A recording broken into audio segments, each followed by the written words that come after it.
एक गरीब आदमी था। वो अपनी पत्नी रानो और बेटी पिंकी के साथ एक छोटे से गांव में रहता था। गांव में टुन्नू के पास उसका अपना एक छोटा सा खेत था, जहां पर उसने नींबू के कुछ पेड़ लगाए थे। वो उन पेड़ों पर उगे नींबुओं से शिकंजे बनाकर उन्हें बाजार में बेचा करता था। रानो, मैं खेत से नींबू तोड़कर ला रहा हूँ, तब तक तुम शिकंजी का मसाला तैयार कर दो। कल शिकंजी का सारा मसाला खत्म हो गया। शिकंजे में जब तक मसाला ना पड़ा हो तब तक शिकंजी पीने का मजा ही नहीं आता।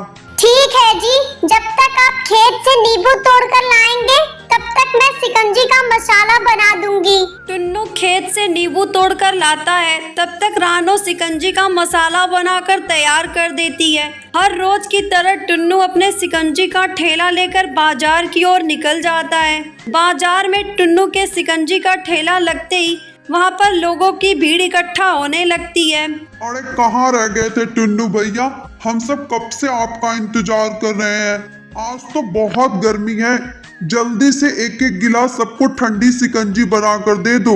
अब तो हम सबको आपकी शिकंजी की ऐसी आदत पड़ गई है कि जिस दिन आपके हाथ की शिकंजी नहीं पी लेते उस दिन तो हमें खाना भी हजम नहीं होता है। अरे भाई, ये तो बस आप लोगों का प्यार है। आप बैठिए, मैं सभी के लिए शिकंजी तैयार कर देता हूँ। टुन्नू सभी के लिए शिकंजी तैयार करता है और देखते ही देखते कुछ ही देर में उसके ठेले की सारी शिकंजी बिक जाती है। आज तो मेरी शिकंजी रोज से भी जल्दी बिक गई। चलो अच्छा है, घर जाकर थोड़ा आराम कर लूंगा। टुन्नू अपना ठेला लेकर वहाँ से जाने लगता है।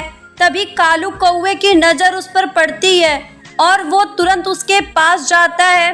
तुम तो वही ठेले वाले हो ना जो शास्त्री चौक पर शिकंजी का ठेला लगाता है?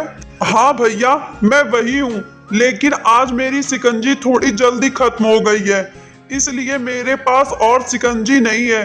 कल मैं जब आऊंगा तब आप मेरे ठेले से शिकंजी पी लेना। नहीं नहीं, मुझे तुम्हारे ठेले से शिकंजी नहीं पीनी।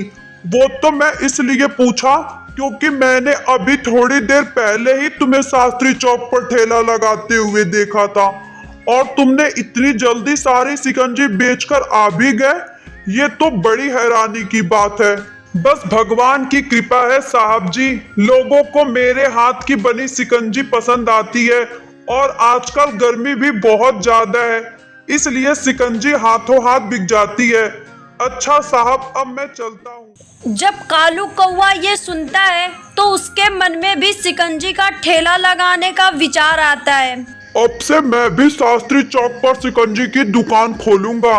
वैसे भी शास्त्री चौक पर हमारी अपनी दुकान है, इतने समय से वो खाली ही पड़ी है। अगर मैं वहाँ शिकंजी का दुकान खोलूंगा तो बहुत अच्छी चलेगी। ये सोचकर कालू कौवा शास्त्री चौक में शिकंजी की दुकान खोल लेता है। टुन्नू शिकंजी का एक गिलास सभी को 10 रुपए में बेचता था, इसलिए टुन्नू की ग्राहकी कम करने के लिए कालू कौवे ने अपनी शिकंजी 5 रुपए गिलास कर देता है। उसकी दुकान पर शिकंजी का कम दाम देखकर लोगों ने उसके ठेले पर आना शुरू कर दिया। तभी 1-2 दिन बाद टुन्नू अपने एक पुराने ग्राहक से पूछता है, क्या बात है भाई, मैं 2-3 दिनों से देख रहा हूँ तुम मेरे यहाँ शिकंजी पीने नहीं आ रहे। भाई टुन्नू, मैं तो ग्राहक हूँ, मुझे जहाँ सस्ता माल मिलेगा मैं तो वही सामान लूंगा। क्या मतलब? मैं कुछ समझा नहीं। इसमें भला ना समझने वाली कौन सी बात है? टुन्नू भैया, अब वो देखो, वहाँ शिकंजी की नई दुकान खुली है। वो शिकंजी का एक गिलास 5 रुपए में देता है। अब तुम उसी शिकंजी के एक गिलास को 10 रुपए में देते हो। अब तुम इस तरह महंगा सामान बेचोगे तो लोग तुम्हारे पास क्यों आएंगे? लेकिन भैया, मैं शिकंजी बनाने के लिए बिल्कुल ताजा और शुद्ध सामान का इस्तेमाल करता हूँ, इसलिए शिकंजी की लागत थोड़ी ज्यादा है। अब वो सब हम नहीं जानते, चलो अब मैं चलता हूँ। कालू कौवे की वजह से टुन्नू की ग्राहकी खराब होने लगी थी। सभी लोग अब कालू कौवे की दुकान पर जाकर शिकंजी पीने लगे थे, जिस वजह से टुन्नू को अपनी शिकंजी का दाम घटाकर 10 रुपए से 5 रुपए करना पड़ा। टुन्नू की शिकंजी का दाम कम होते ही ग्राहक फिर से उसके पास आने लगे, जिस वजह से कालू कौवा मन ही मन गुस्सा होने लगा। ये शिकंजी वाला तो बड़ा ही चालाक निकला। अगर मैंने शिकंजी का दाम और कम किया तो मुझे तो घाटा हो जाएगा, और अगर ये इसी दाम पर शिकंजी बेचता रहा तो मेरे यहाँ तो कोई शिकंजी खरीदने नहीं आएगा। मुझे कुछ ना कुछ करके इसका ठेला यहाँ से हटवाना पड़ेगा। टुन्नू की सारी शिकंजी बिकने के बाद कालू कौवा टुन्नू के पास जाता है और उसे जाकर धमकाने लगता है। तेरी वजह से लोग मेरी शिकंजी के ठेले पर नहीं आ रहे हैं। या तो तू अपनी शिकंजी का दाम बढ़ा ले या अपना ठेला लेकर यहाँ से 9 2 11 हो जा, कहीं और जाके अपना ठेला लगा। अरे भाई, मैं भला यहाँ से अपना ठेला लेकर क्यों जाऊं? मैं तो सालों से ही अपना ठेला यहीं पर लगा रहा हूँ। अगर यहाँ से किसी को जाना है तो तुम जाओ। वैसे भी जब तुम्हें पता था कि यहाँ पर इतने सालों से मैं शिकंजी बेचता हूँ, तुम्हें भला यहाँ पर शिकंजी का ठेला लगाने की क्या जरूरत पड़ी? अच्छा, तो अब तू मुझे सिखाएगा कि मुझे क्या करना चाहिए और क्या नहीं। तू अपना ठेला लेकर यहाँ से कहीं और चला जा, नहीं तो तेरी सेहत के लिए ठीक नहीं होगा। मैं तुम्हारी ऐसी वैसी धमकियों से डरने वाला नहीं हूँ। मैं ईमानदार आदमी हूँ, मेहनत से रोटी कमाकर खाता हूँ। मैं इतने सालों से अपना ठेला यहीं पर लगा रहा हूँ। आगे आने वाले सालों में भी अपना ठेला यहीं पर लगाऊंगा। तुम्हें जो करना है कर लो। इतना कहकर टुन्नू अपना काम करने लगता है, लेकिन उसकी बातों से कालू कौवे का खून खौलने लगता है। बड़ी अक्ल आ गई है इस शिकंजी वाले में। कल ठेला लगाने दो, ऐसा हाल करूंगा कि 7 जन्म तक नहीं भूलेगा। अगले दिन जब टुन्नू चिड़ा अपने शिकंजी का ठेला लगाता है तो कालू कौवा वहां पर आकर उसकी पिटाई करने लगता है। जैसे तैसे टुन्नू अपनी जान बचाकर वहां से भागता है और नींबू के खेत में जाकर रोने लगता है।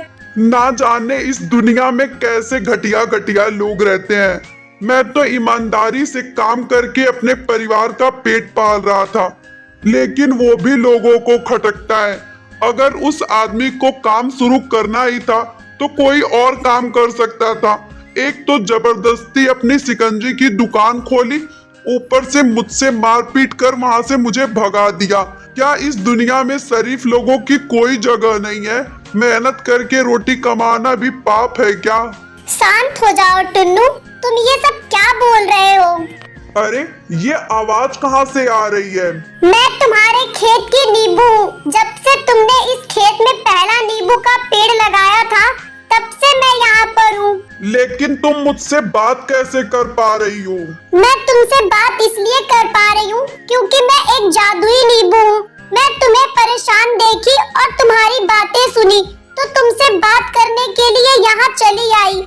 मुझे जरा ठीक से बताओ, आखिर तुम इतने परेशान क्यों हो? जादुई नींबू के पूछने पर टुन्नू उसे सारी बात बताता है, जिस पर जादुई नींबू बहुत ज्यादा गुस्सा हो जाती है। उस आदमी की इतनी हिम्मत कि उसने तुम्हारे साथ ऐसा किया, मैं उसे छोड़ूंगी नहीं। मैं उसे ऐसा सबक सिखाऊंगी कि वो खुद आकर तुम्हारे पास माफी मांगेगा। इतना कहकर जादुई नींबू वहां से गायब हो जाती है और कालू कौवे के घर पहुंच जाती है। अपने सामने जादुई नींबू को देखकर कालू कौवा बहुत ही डर जाता है। अरे अरे, ये भला कैसा नींबू है? इसके तो हाथ पैर और आंखें भी हैं। कहीं तुम कोई भूत तो नहीं हो? मैं कोई भूत तो नहीं हूँ, लेकिन तुम्हारे सारे भूत अभी उतार देती हूँ। तुमने जो टुन्नू के साथ किया है उसका अच्छी तरह से बदला लूंगी तुमसे।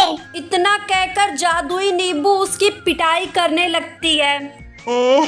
अरे छोड़ दो, मुझे बहुत दर्द हो रहा है। तुझे तो मैं बिल्कुल नहीं छोड़ूंगी। तूने टुन्नू जैसे शरीफ आदमी के साथ इतना बुरा व्यवहार किया, उसे इतना मारा पीटा, ऐसा करते हुए तुझे शर्म नहीं आई? मत मारो मुझे, मैं तुमसे वादा करता हूँ मैं खुद जाकर टुन्नू से माफी मांग लूंगा और फिर उसे कभी परेशान नहीं करूंगा। जादुई नींबू की बात से कालू कौवा बहुत ही ज्यादा डर जाता है और जाकर टुन्नू से माफी मांगता है। अगले दिन टुन्नू अपना ठेला लगाता है।